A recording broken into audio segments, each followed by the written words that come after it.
Hey, this is Marty McNair, your host of the K.O.B.Y Blueprint. We encourage confidence and self-advocacy unleashed. So I'm excited today because our guests, as many topics as we talk about, and I always tell you, we're always going to bring some really interesting guests. We're going to bring thought leaders. We're going to bring free thinkers. We're going to bring professionals that will help student athletes get prepared for life, off the field, and not only on the field, but off the field as well. So, Dr. Kristi Hall, how are you today? I'm well. How are you? Good, Thanks for good, having me. Good. So, Dr. Hall, tell us a little bit about yourself before we really get into this, because your topic of discussion really plays like a significant role in student athletes progressing to the next level at the collegiate level. So I'm Dr. Kristi Hall. Oh, I'm the relax. director of psychology here, so clinical and sports psychology here. And so we have 5 total clinicians that are in my department here now, several more that we have expanded since your son was here. Sure. So it's 5 clinicians total in the department, and then we have a psychiatrist that works only with the student athletes, a sports psychiatrist, and we have a neuropsychologist that does testing. Got it. So you just used a whole lot of big words. Right? Okay. Psychiatrist, psychologist, all clinical terms, right? I know what they are. However, keep in mind, really, what's the true value of these? Because this is the main thing. What we really focus on is preparing student athletes for the next level, right? Mm-hmm. Mentally, socially, where we talk about good decision making, how to deal with peer pressure, but most importantly, how to deal with their mental health. So you're right here at it. This is what you do. So please, every day, give it to us in the uncut form, to the point where we can help our listeners in regards to their transition to this side. So just give it to us. Like, what do you see? What are kids not prepared for? How can they prepare? Just give us the whole gambit of it. Yeah. I mean, although we are Division I, Power 5 top athletes, right? We have several that go pro. At the end of the day, students developmentally are still, 17, 18 Correct. years Exactly. old, Right. starting Sure. college, Sure. sometimes leaving home for the first time. So think about life skills that, you may have to continue developing once you transition to college and collegiate life. A lot of times we have student athletes that are out of state, and not only out of state, they might be international, right? So leaving your parents, leaving your family, leaving everything that you know, and then you have to pretty much assimilate, to not only life as a student, but life as an athlete too, right? So there's a lot of demands on our student athletes, and that's a lot of things that people don't realize. They have very demanding schedules. A lot of times they are up, sometimes practicing in the weight room, or maybe watching film or something like that at like 5 and 6 in the morning, and have mandatory check-ins. Have mandatory rehab, right? And then you got to go to class on top of that, right? And after that, you might have practice. You might have more film that you have to watch. You might go, have to see a coach. And then you have academics that you have to check in with too. So our student athletes have mandatory check-ins with academics. And then they unfortunately may even come in injured, or they may find an injury, find out that they have an injury that they didn't know that they had, when they come in for physicals. And in my realm, whenever student athletes come in, we do a mental health screening for all the student athletes. And so that pretty much just asks, anxiety, depressive symptoms, difficulties with substance abuse in the past, and, things like that. And so we meet with them as soon as they come in, and then we can meet with them, or they can request to meet with us at any point, during their collegiate time here, up to 2 years after they graduate.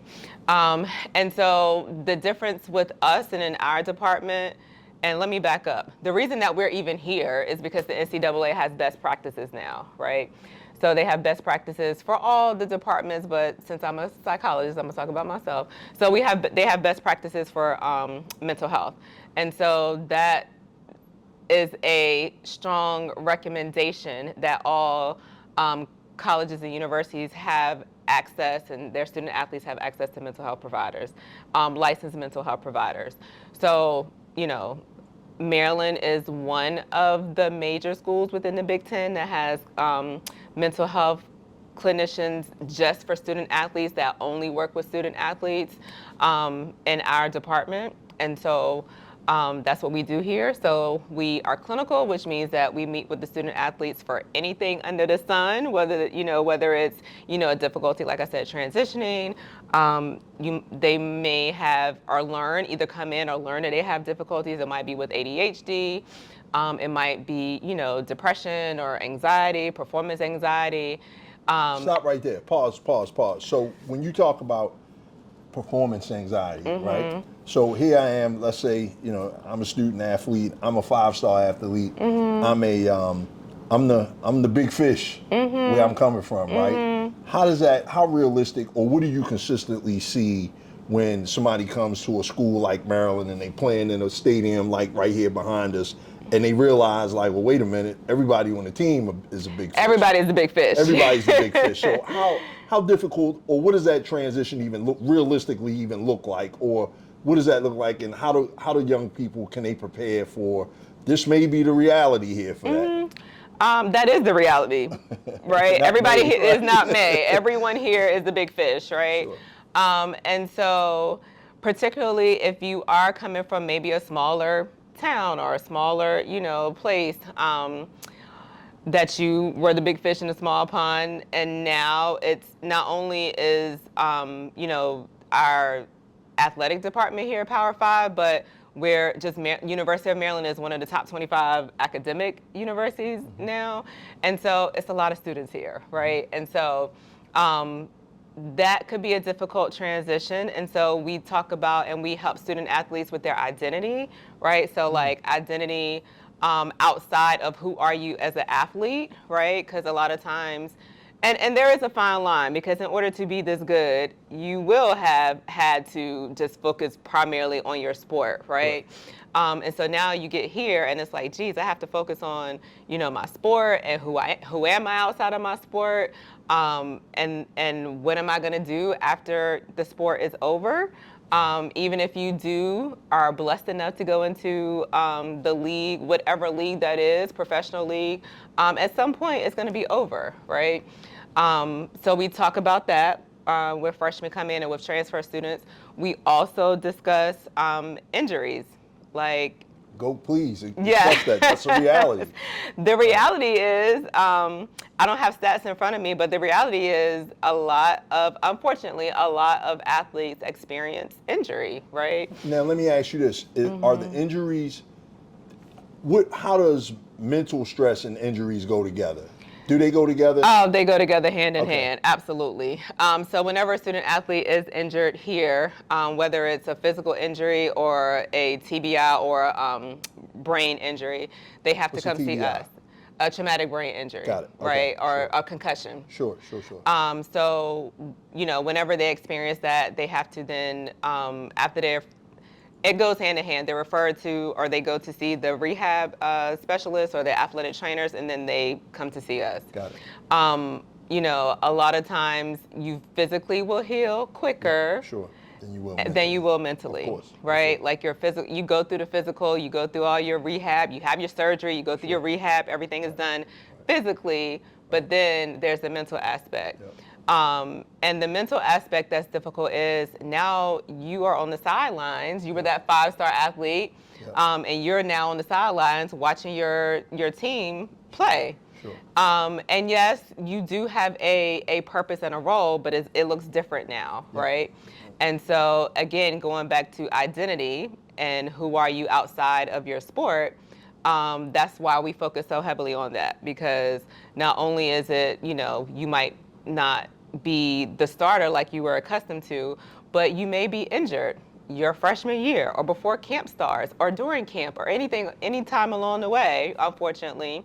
It could be, your senior year and you're thinking you're going to go pro or whatever, and you sustain an injury. And so, yes, that's a lot to handle mentally, Sure. So let me ask you this. So you covered a variety of things When you talk about that identity, because I always think that young people, especially in that trying to find who they are in that social space, I always say it's 3 levels, right? You got your leaders, you got your top group, which is your leaders, and you got your middle group, which are your followers, and then you got the third group, which is the cool kids, right? Okay. And the cool kids is literally just that. They make it look cool, you know, whatever they're doing, whether they're smoking marijuana, they drinking, they partying, and all this type of stuff. But to some people, this is very appealing, right? Versus some people with the leaders, they may not be not having as much fun, but they're doing a lot more in the grand scheme of life or whatever the case may be. What percentage of kids did you really see fall into those categories? Is that a kid his or her first time away from home?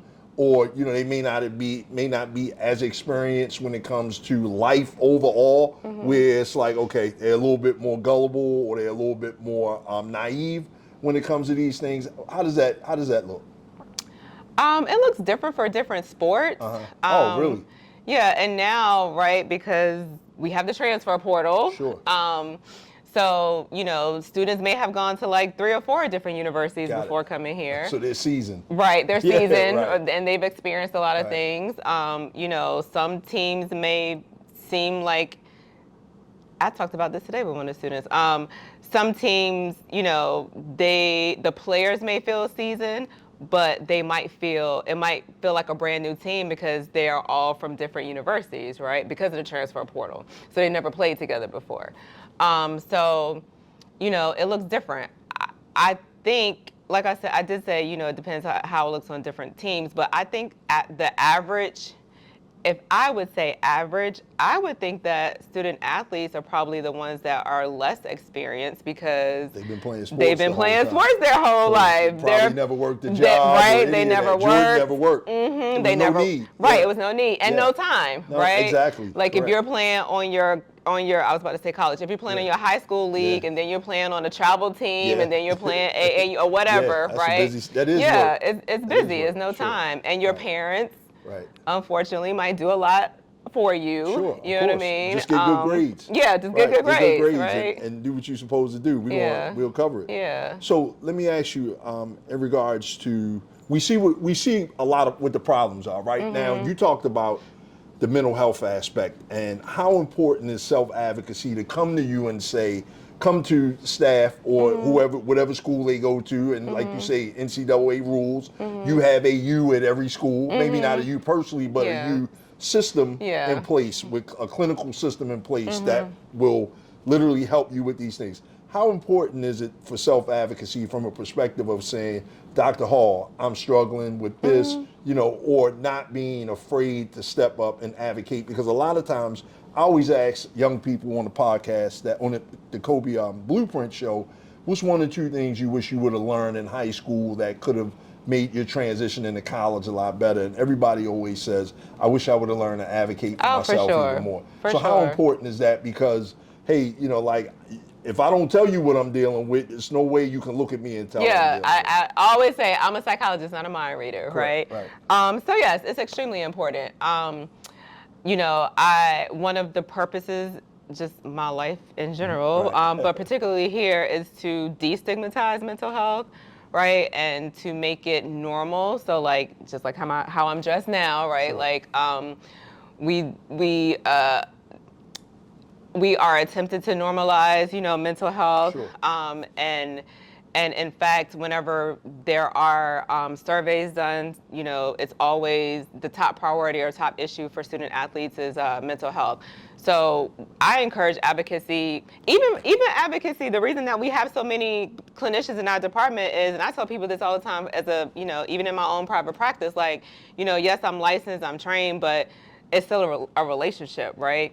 So like, we might not be a good fit, so we have other people that might be a great fit, for you. So yes, advocacy is definitely important.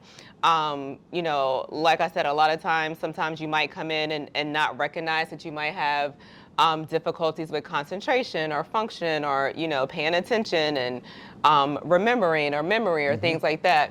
And that can not only affect you in the classroom, but also on the field, right? Or the basketball court. You might have a difficulty remembering plays, and especially more intricate plays that there are here on this level. So advocacy is definitely important. Self-advocacy. Self-advocacy. Right. And not only that, you know, in Maryland, in the state of Maryland, they passed a law for coaches, all coaches to be Have mental health trained training, in yep. some form of mental health Right. training. So our coaching staff here, so myself and my staff were trained in mental health first aid training, and then we trained the coaches in mental health first aid training. Yep. And we also participated in facilitating training for, we did a virtual training, so to speak, for the high school high school coaches. Correct. So that's Yep. available too. Yep. I know somebody called me on that, and I think we wrote a support letter or something about that particular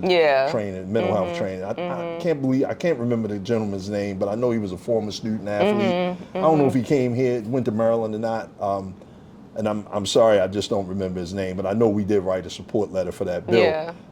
But I think the main thing is, and these are all resources, right? Oh, so for sure. Let's say, you know, hey, our demographic is primarily high school students, right? That this will be their first time coming into this environment. And, you know, when you talk about mental health first aid and all that, I've taken that before, so I know what that is.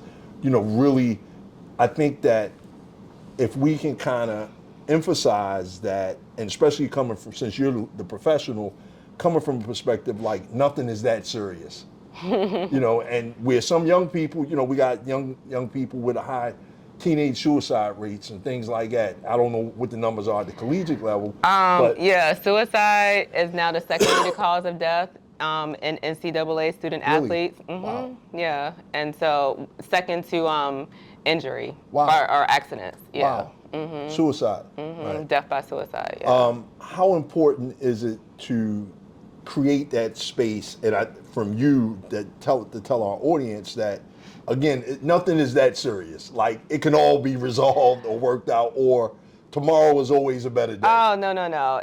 You know, things are that serious, right? And so Thank it's you for important. clarifying. Yeah. Yeah, It's important not to minimize, Sure. you know, someone's experience. And, you know, things, particularly, I'm gonna take relationships for exist. That's Thank the you. easy one, Yeah, right? let's do Like, it. you know, adults may be like, oh, you ain't gonna think about them, or you're not gonna see them in 20 We years. experience, Right. Yeah. But in that moment, that's extremely important to you, Sure, right? So yes, those things are important. Adults, if you're watching, those things should be taken very much so seriously for students. And so it's important not to minimize your experience. It's important for adults not to minimize, you know, athletes or students' experiences, high school students, middle school students. It's important not to minimize those things. Sure. I mean, those are things that just develop mentally at that stage. Sure.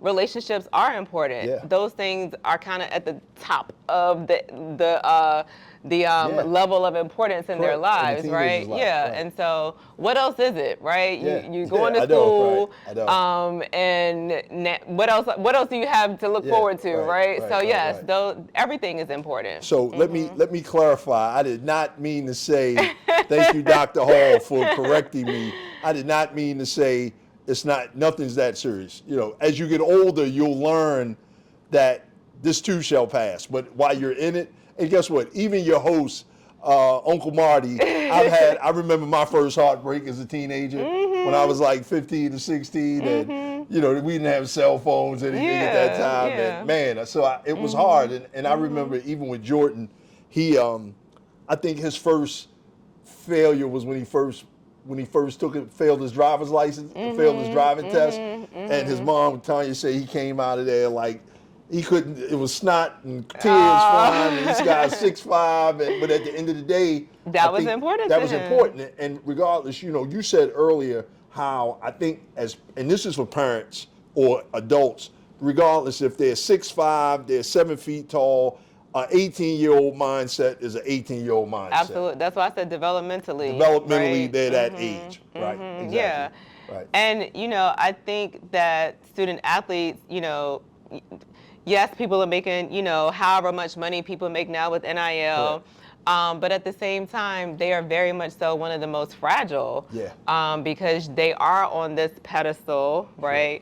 And social media is, gosh. you know, Right. what it is. Right. But yeah, and so, you know, people do see them as, you know, larger than life. But at the end of the day, like you just said, developmentally, an 18-year-old is an 18-year-old, right? So Like, I don't. 18-year-old with 250,000 is It's still still an an 18-year-old right? that Don't know needs how to to know. manage I was about money. to say that Right. needs to know how to manage money. I was Of going to say course. that balance a check, but I don't know how Yeah. to balance a checkbook either. Right, So, right. like, They need financial literacy. they Totally need agree. financial literacy, Yeah, right? totally agree. Yeah, like know how to pay bills, know how to Sure. get things in there, Right. know how not to get scammed out of certain things, Sure. and you know. That, you know, $250,000, it sounds like a lot of money, It's which not. it Yeah. is. It's not. You It's know what I not. mean? It's So not let's keep enough it to last a lifetime. You still got to go get a job after right. that. You Let's know? keep it simple. So I know one of my nephews. He has a NIL deal, and I remember, you know, when I kept telling him, I kept saying, you know, that dollar isn't a dollar, and that's as simple as you can put it. Yeah. So somebody gave you $1. After taxes, that is not a dollar. It's Now, not I a don't know dollar. if college student athletes have to pay taxes or whatever, but you know that dollar ain't a dollar, right? So yeah, it looks good, but if you have poor financial literacy, Yeah. you know, and I think that this is like the second time this has came up. So I think that we're after we'll discuss with our team, but I think we're going to add financial literacy Oh, into the K.O.B.Y absolutely. program, You should. into the K.O.B.Y curriculum, because I think we cover everything except that. No, you absolutely Right. should. Sure. I mean, because on any spectrum of socioeconomic status, right? Whether it's someone that is from a lower SES, socioeconomic status, whether it's someone that's from a lower, you know, poverty-stricken Sure. environment, Sure. or someone whose, you know, parents, you know, had money Resources, and right, sure. resources and all those things. Both end of the spectrums don't know how to for the average person doesn't Yeah. know how to manage money properly, Sure, right? sure. So that is very much so important. Got it. You Yeah, know? totally agree. So let me ask you, Doc, how can athletes recognize when they're feeling stressed, and what can they do about it? And use effective strategy. What type of effective strategies can they use, or would you suggest? Like, would it be like journaling, or like you know, you tell us. You're the professional. So I'm all about being proactive, right? So like I like to say we don't want to wait until the house is on fire before we try to run around and figure out how we jump out the window or whatever, right? So being proactive ahead of time. Now, yes, you will get stressed because life is life and stresses come, right? Sure. But if you have a healthy foundation, when those stresses do come, then you can hopefully manage them a little bit better. So with that being said, yes, journaling. I'm all about journaling. Yeah, write it down. Write it down, get it outside of yourself. You know, there's several journaling apps, whether you want to like do a video journal, writing it down, use your notes app in your phone or whatever. But journaling is so effective. Writing down goals, that's effective so that you can go back then and look at them. Process-oriented goals, right, which are like how I said, like what does it take to get to the end of that goal, right? Sure. And then also visualization or imagery is very important. So imagining what you're doing, what you want to do, and what you want to accomplish. Doing meditation and mindfulness. There's apps for that. Our student athletes have access to the Calm app. They have a premium subscription, free premium subscription to the Calm app. You can use Headspace. And I don't get paid for those, so I'm just telling you. You can Google on YouTube. I do YouTube. That's most helpful for me. Sure. And then you can always go and see a licensed clinician. Okay, so someone who's a licensed psychologist, a licensed social worker, a licensed master's level clinician. Regarding athletic-wise or athletes, you know, there's also people that are mental performance coaches. And because I'm licensed, I do recommend someone who's licensed. As a mental performance coach? Yeah, who's a mental performance coach. So what exactly is that? So that's generally someone who is either licensed and has a certification, which is a CMPC, so Certified Mental Performance Consultant, or someone who has experience with working with athletes who also has the CMPC. Sure. Okay. So yeah. So I know a lot of times, even with Jordan had ADHD, and we learned that like in his sophomore year in high school. And one of the things that I kept emphasizing, I would always just kind of advocate for him, is like embrace it. Yeah. Right? Embrace it. This is just a tweak in the process. Yeah. If you embrace it, and he embraced it, right? So a lot of times that stigma around mental health in athletes, right? Let's really get to it, right? I got to be tougher. I got to be strong. I got to be kind of like the crazier guy, out there. Where in reality, like, how do we break that stigma of about mental health, and especially in sports? Yeah, so it's just as important as your physical health, right? Correct. Yep. So if someone broke their arm or their leg, you wouldn't just leave them on the ground. No. Oh, come on, what's wrong with you? Right. Like, you can't just get up and walk? No. Right? I got a broken leg. Exactly. Right. Right? But I just told you I had a broken leg, right? And I can see it Sure, of visibly, course. right? So there's, and even going back to injured athletes, right? A lot of times, I'm gonna come back to this answer, but it kind of all goes hand in hand. So a lot of times, if they have rehabbed, but you can take off, there's no more cast and there's no more anything physically that other people, the crowd can see, right? Then it's like, well, dang, people gonna think it's something wrong with me because I'm not playing. They don't know I just rehab for 9 months, right? And I'm just not ready because it's only been 9 months. You know what I'm saying? So like the same care and the same empathy and understanding that you give to someone who has a physical condition and a physical ailment is the same thing that, same same respect as a licensed psychologist that I would want someone to offer someone who has a mental health condition. So you were saying that Jordan was diagnosed with ADHD, right? So like that's what I was saying. Sometimes in some communities, people are like, "Ain't nothing wrong with you. You just gonna pray about it, right?" Right. You can't pray it away. You can't pray it away. Sure. Right. But I think that's a reality where we may have said that just kind of like lightheartedly, but it's a reality. Like you can't pray it away. You can't beat it out. Now we talking to parents. Now you can't pray it away. You can't beat it out your kid. Like mental health is real. Like, and don't underestimate it. If you do not know, get some help. Am I right? Absolutely, and Sure. it kind of gets underneath my skin. Sure. When people say, like, when one famous and there had unfortunately been, I know you've seen it, like a string of football athletes that had prematurely passed away, right? I mean, I don't know their causes of death, but sometimes it could be attributed to mental health, right? And again, I'm not promoting that. I don't know, but I'm just saying. Yeah, it's a reality. It is a reality, right? Whether it's gambling or whether it's not knowing how to manage your money effectively. That's gambling is a mental health condition. Sure.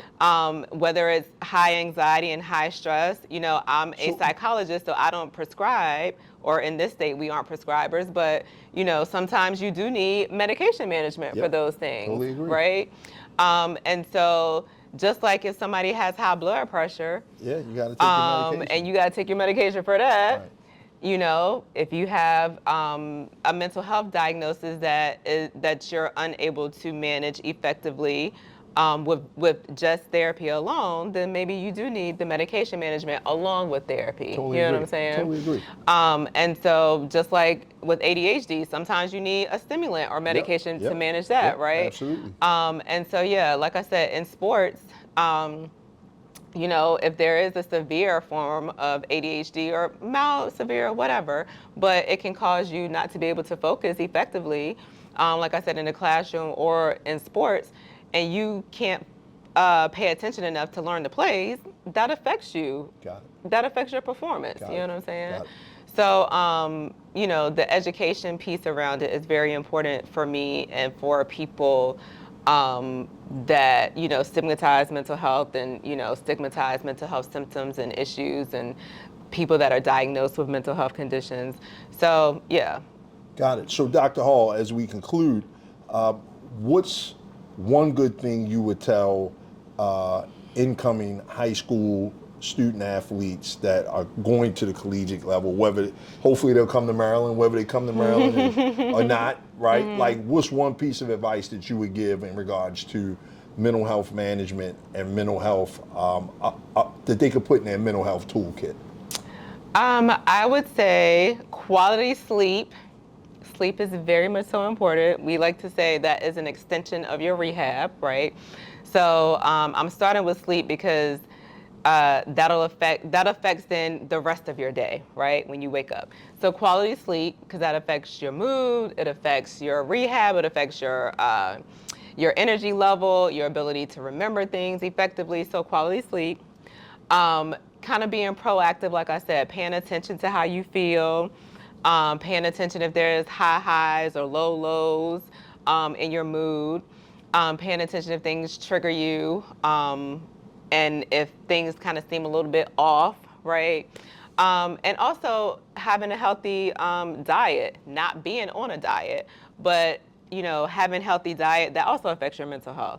And then outside of that, journaling, meditation, mindfulness, just kind of checking in with your thoughts, because a lot of times we have maladaptive or unhealthy thinking that we don't even know and pay attention to. It's kind of like having the radio playing in the background and you're just going on about your day, like having unhealthy or negative thoughts playing in the background that you don't really pay attention to, but they're unconscious and they affect you throughout the day. So paying attention to the things that you're thinking about, because that then affects how you interact with other people. It affects how you receive things from other people, and then how your behavior, right? So like just paying attention to yourself, paying attention to your body. Right. A lot of times people are out of tune, and athletes, top athletes can be out of tune with their bodies. Sure.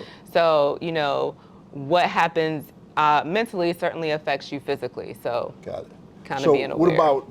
Last but not least, what about social media? Like that whole unplugging away, because as much as we have that conversation, as much as you read, like I was just literally reading yesterday that Jeff Bezos, the owner of Amazon, one of his things is, as soon as he wakes up, he doesn't touch his phone for the first hour of the day. Yeah, so I tell anybody really.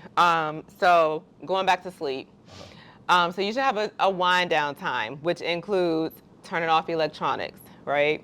Because that can affect you in your sleep.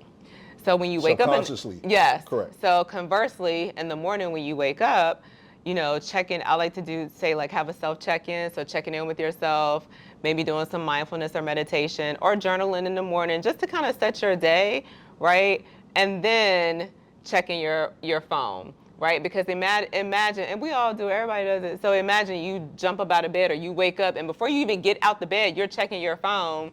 And you get a negative message, or the group chats are going off, sure, or you're checking social media and sure, someone has posted something, that affects you. And so now you're carrying that throughout the rest of the day, rather than checking in with yourself first and setting your intentions first. Now, could that still affect you after you check in with yourself? Absolutely. However, it's less likely to affect you, right? If you're consistently doing this, like self-check-in consistently, rather than just immediately checking your phone. Got it. Mm-hmm.